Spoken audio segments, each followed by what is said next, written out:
Good crack of dawn to you, everyone. Brian Neubert here from goldenblack.com. It is 2:35 in the morning, so this is going to be a treat. Didn't have a chance to do a rap video at Lucas Oil Stadium. We had to vacate the facility. Thank you once again, COVID-19. You pain in the ass. But didn't want to skip out on your biggest treat of our post-game coverage, your rap video. This time following a game that I'm sure was not a treat for many of you. 78-69, Purdue loses in overtime to North Texas. I'm back at home, obviously. This is not Lucas Oil Stadium. Wanted to obviously share a few thoughts on this game. Per usual, thank you to our friends at the Purdue Union Club Hotel for your support all season long. Please keep them in mind next time you plan a trip to campus. You will not be sorry.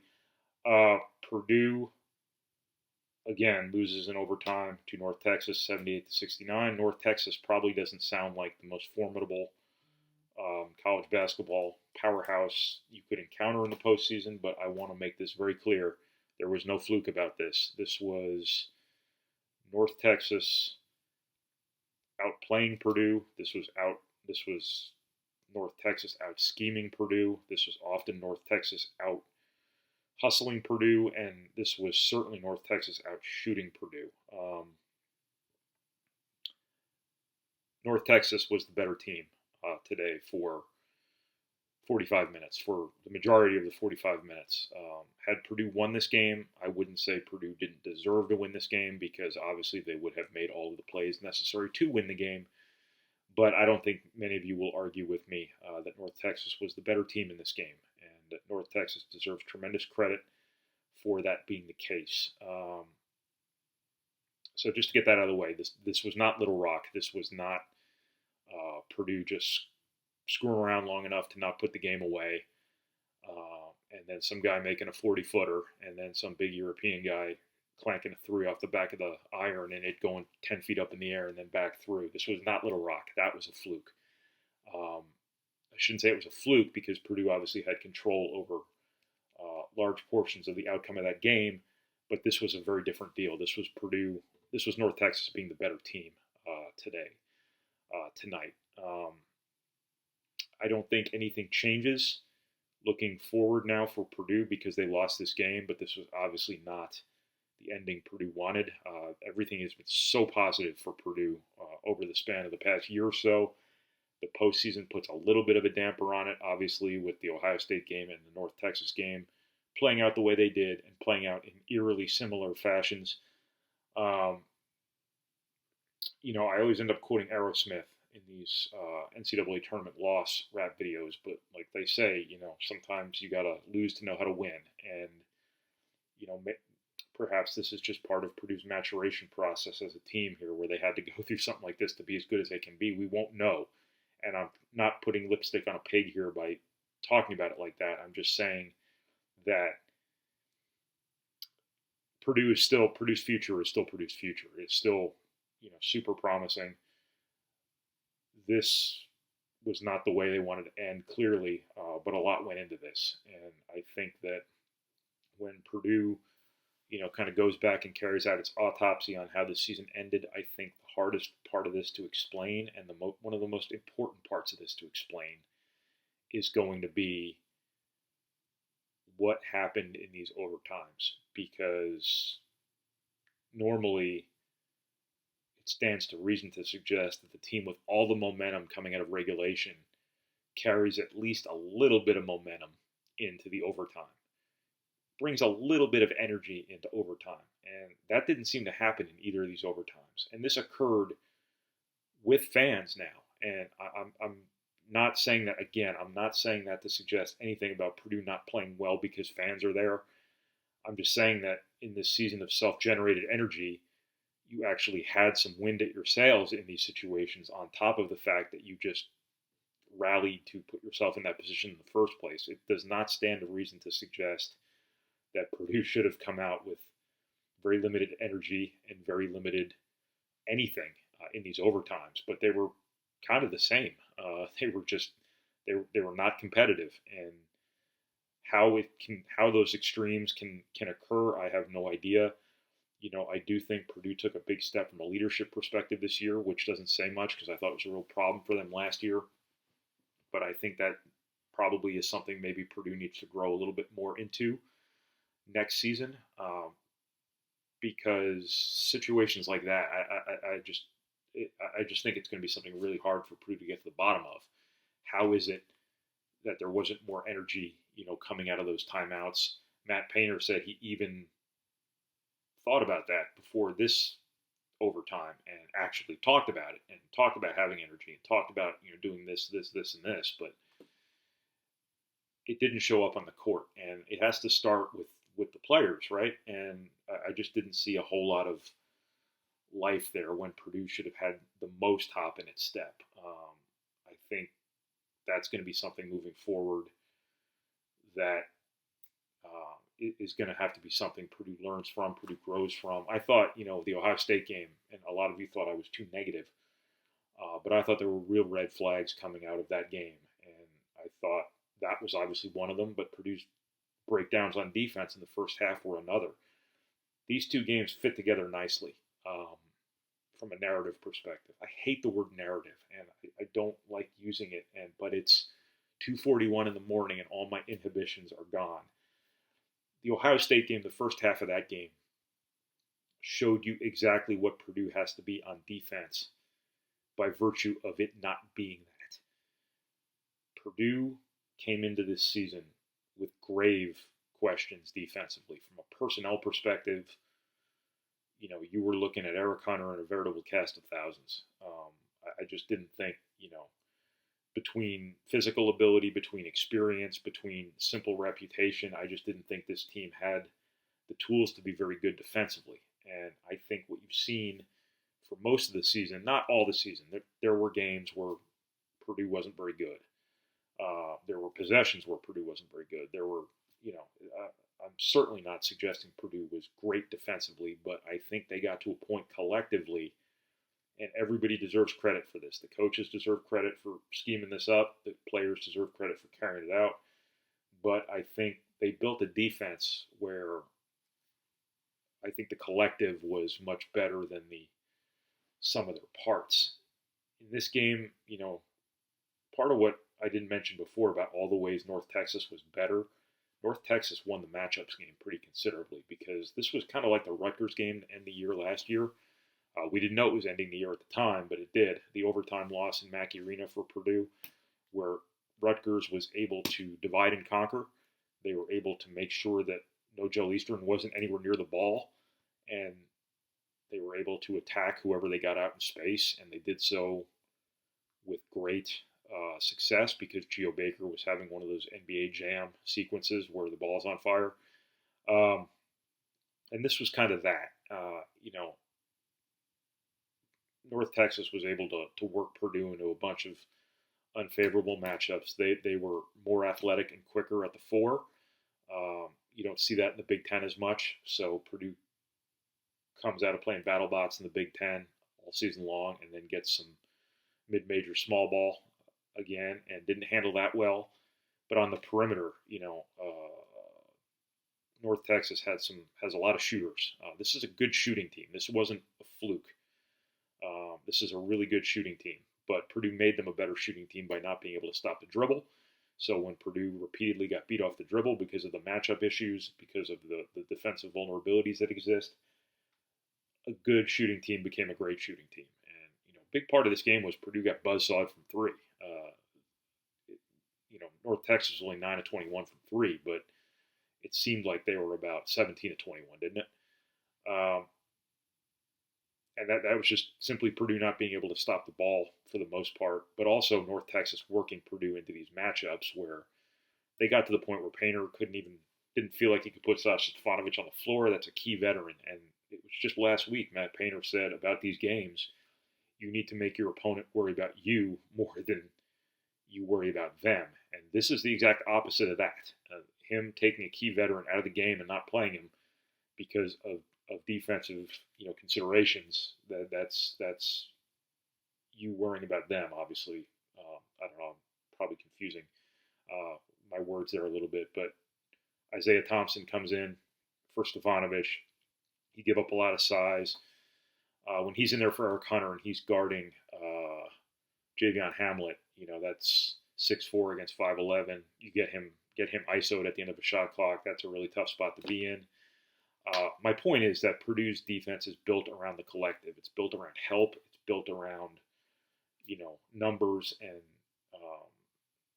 attacking certain things more than others. And I just think North Texas's ability to divide and conquer, to get Purdue away from its help and to put them out on islands and whatnot, I think, was something that really exposed what Purdue's been overcoming all season long on defense.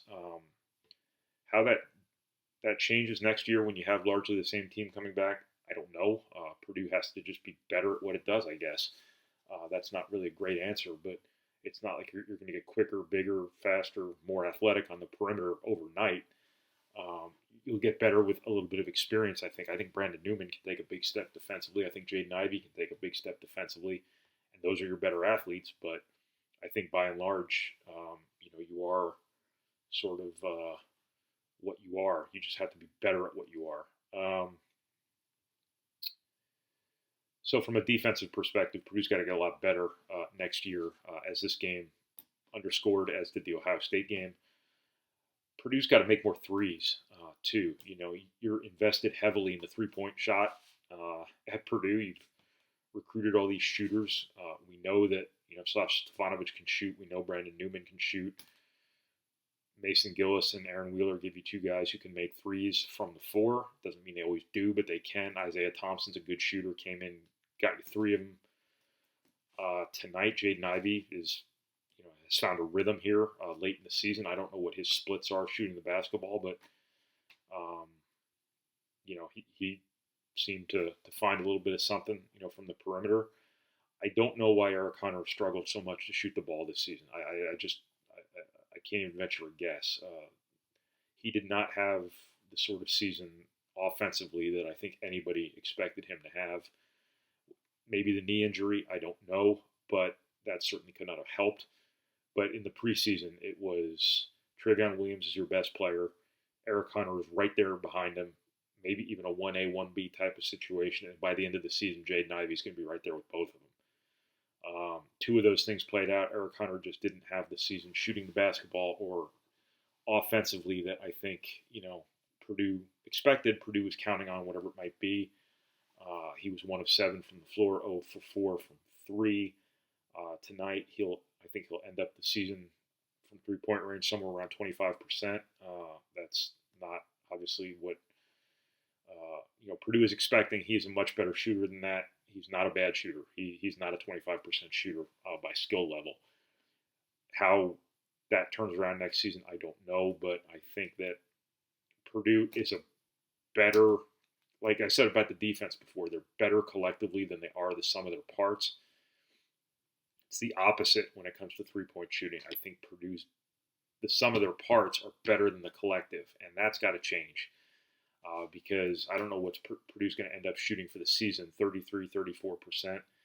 That's not terrible. That's not atrocious. But when you have these shooters and you're giving up some things to have offensive skill out there, largely from a defensive perspective, from a quickness perspective, whatever it might be, and you play out of, through the post as much as you do, you got to make those shots. You got to make more shots because you're just so invested in it. And, part of the reason Purdue struggled to score in the first half was because North Texas was obviously doing everything in its power to stop Travion Williams and Zach Edey, guarding them with like three guys. Oftentimes, based on what I saw live, it looked like they were putting one guy on the big guy and then a guy sagging on each hip to help. And what you have to do against that, I guess, is just shoot over it. And Purdue made some threes early, so it's not like they went 3 of 21 tonight and lost this game because they couldn't make a shot. But had Purdue shot all season long a little bit better than they did, then maybe North Texas doesn't do that right away. Maybe they open things up a little bit more and Travion Williams can get a rhythm earlier, and it's not another one of those games where it's 2 points at halftime and 12 in the second, the way Travion Williams has trended all season long. Perhaps you get Zach Edey going, things like that. Purdue just needs to be a better shooting team. I know it's oversimplification to just say, oh, they got to make more shots. But they do, because it's such a big pillar for them in their winning formula. And when it's not happening like this, it's just something that, Purdue really needs to turn around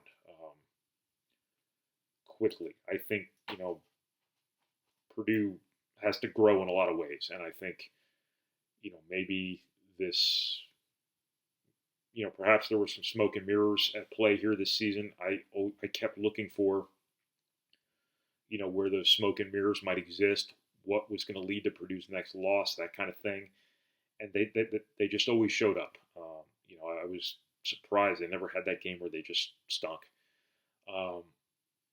But they sure bottomed out, in a lot of ways here in the postseason. The second halves were great. The first halves were lousy. The overtimes were even worse. And that's not a good trade-off when you weigh all that stuff together. So Purdue's got going to have a long offseason ahead of it, but I don't think anything changes. I think you're still, going to be projected to be a great team next year. The most important part of that is Purdue doesn't sit here and expect to be a great team. They have to, approach this offseason like they've done nothing. And I think that's probably their best approach here. They're probably going to hear in the preseason next year. They might even be the preseason favorite in the Big Ten. I think you might have the best player in the Big Ten coming back next year in Jaden Ivey, in addition to a first-team All-Big Ten returning big guy, presuming he returns. I don't see why he wouldn't.